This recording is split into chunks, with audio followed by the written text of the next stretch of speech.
আর খেলাবা না, আর খেলাবা না। লজ্জার তো একটা শেষ থাকে, এই লজ্জার কোনো শেষ নেই। বাংলাদেশ হেরে যায় সংযুক্ত আরব আমিরাতের সাথে। আবার একটা ম্যাচ নয়, একটা সিরিজ।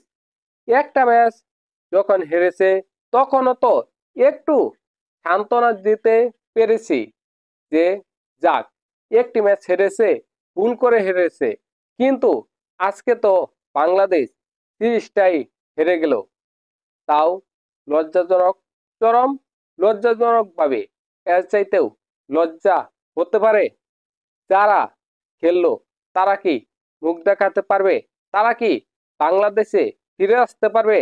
তাদের কি বাংলাদেশে ফিরে আসা উচিত? বাংলাদেশের জনগণ কি তাদেরকে দেশে অ্যালাউ করবে? তাদের কি রিস্কে, তাদের কি কচু গাছের সাথে ফাঁসি দিয়ে মরে যাওয়া উচিত নয়? এতটা নির্লজ্জ, এতটা বেহাইয়া কিভাবে তারা হতে পারলো? তারা ওই সংযুক্ত আরব আমিরাতের সাথেও পারে না, তাহলে তাদের কেন ক্রিকেট খেলতে হবে?